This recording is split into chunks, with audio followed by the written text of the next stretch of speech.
बच्चों को समझ में आना चाहिए। Parallel operation of the single phase transformers. अपन इसके अंदर क्या करते हैं, सबसे पहले एक टेस्ट करते हैं जिसका नाम होता है पोलैरिटी टेस्ट। उस टेस्ट की रिक्वायरमेंट क्यों होती है, अपन को ये चीज देखनी होती है कि अगर एक ट्रांसफार्मर में अगर दूसरे ट्रांसफार्मर के साथ में पैरेलली कनेक्ट कर रहा हूं तो उस ट्रांसफार्मर का कौन सा साइड पॉजिटिव आ रहा है एक कंडीशन पे, तो वही पॉजिटिव साइड जो है वो दूसरे ट्रांसफार्मर के भी पॉजिटिव साइड से ही जुड़े। अगर ये चीज अगर अपोजिट हो गई तो उस कंडीशन में पहला ट्रांसफार्मर जो है वो दूसरे ट्रांसफार्मर के अंदर करंट सेंड करना स्टार्ट कर देगा और दोनों वाइंडिंग्स जो है वो जल सकती है। उससे बचाने के लिए अपन इस तरह का पोलैरिटी टेस्ट करते हैं जिससे अपन को ये पता चल जाए कि अगर मैं इस तरफ से अगर पॉजिटिव दे रहा हूं तो सेकेंडरी साइड पे कौन सा साइड पॉजिटिव आ रहा है। इसको करने के लिए अब अपन क्या चीज करते हैं कि सबसे पहले अपन एक एसी सप्लाई सोर्स लेते हैं, जिस सप्लाई सोर्स को अपन ट्रांसफार्मर के साथ में कनेक्ट कर देते हैं। इसमें ट्रांसफार्मर से जो कनेक्शन है वो कुछ इस तरह से किया जाता है कि यहाँ पे जो ये वोल्ट मीटर है, ये वोल्ट मीटर मुझे प्रॉपर वोल्टेज देगा जो सप्लाई सोर्स का है, और दूसरी तरफ अपन एक प्राइमरी साइड के फर्स्ट पॉइंट से सेकेंडरी साइड के फर्स्ट पॉइंट पे कनेक्ट कर देते हैं। इसी तरह से प्राइमरी साइड के सेकेंड पॉइंट को सेकेंडरी साइड के सेकेंड पॉइंट से कनेक्ट कर देते हैं थ्रू एक वोल्ट मीटर।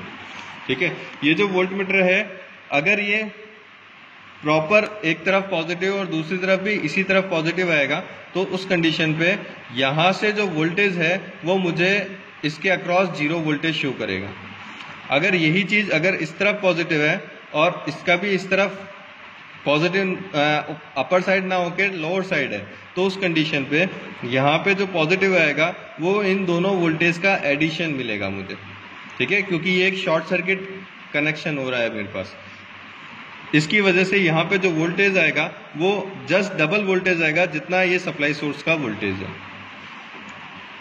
फर्स्ट स्टार्ट कर रहे हैं जिसके अंदर दोनों साइड मैंने प्राइमरी साइड के कनेक्ट कर रखे हैं एक दूसरे से, जिसके थ्रू यहाँ पे जो वोल्टेज आएगा वो वोल्टेज मुझे दोनों का अगर एडिशन अगर वोल्टेज होगा यानी कि फर्स्ट पॉइंट अगर सेम सेकेंडरी साइड के फर्स्ट पॉइंट पे पॉजिटिव ही अगर दे रहा है तो उस कंडीशन पे यहाँ पे मेरा जो वोल्टेज आएगा वो 0 वोल्टेज आना चाहिए दूसरे वाले वोल्ट मीटर में। लेकिन अगर मैं इसके वोल्टेज को अपोजिट या इसके वोल्टेज को डबल करना चाहता हूँ तो उस कंडीशन पे भी अपन दोनों कंडीशन चेक करते हैं।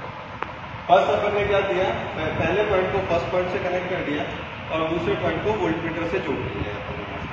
स्टार्ट करते हैं अपन इसको। यहाँ पे सबसे पहले मैं इसका वोल्टेज को इंक्रीज कर रहा हूँ, करीबन 100 वोल्ट तक मैं इसको इंक्रीज करता हूँ। यहाँ पे देख रहे होंगे कि यहाँ पे इसका वोल्टेज अगर 100 वोल्ट हो गया है, ये मेरे सप्लाई लाइन से जुड़ा हुआ है, लेकिन फिर भी जो दूसरा वाला जो वोल्ट मीटर जो ट्रांसफार्मर से जुड़ा हुआ था उसका वोल्टेज अभी भी 0 शो कर रहा है। इसका मतलब ये है कि मेरा अगर ट्रांसफार्मर का फर्स्ट पॉइंट अगर पॉजिटिव आ रहा है तो उसी टाइम पे जो सेकेंडरी साइड का फर्स्ट पॉइंट है वो भी पॉजिटिव ही है। अब अपन दूसरी कंडीशन देखते हैं जिसमें आपको ध्यान हो तो अपन ने ब्लैक वायर जो है वो फर्स्ट पॉइंट से सेकेंडरी साइड पे भी जुड़ा हुआ था। अब अपन ने इसी ब्लैक वायर को सेकेंडरी के सेकेंड पॉइंट से कनेक्ट कर दिया तो अपना वोल्टेज अब क्या होना चाहिए, यानी कि अपन ने पोलैरिटी जस्ट अपोजिट कर दी है, यानी कि इसका अगर पॉजिटिव इस तरफ आएगा तो इस सेकेंडरी साइड का पॉजिटिव दूसरी तरफ आना चाहिए। इसको मैं ऑन करता हूँ। अब जैसे जैसे मैं वोल्टेज को यहाँ पे इंक्रीज कर रहा हूँ, जैसे यहाँ पे मेरा वोल्टेज कितना आ रहा है, जैसे 100 वोल्ट सेम उसी तरह से अपन ने इंक्रीज किया तो यहाँ पे सेकेंडरी साइड पे आप देखोगे कि इसका वोल्टेज कितना हो गया, करीबन 200 वोल्ट हो गया है।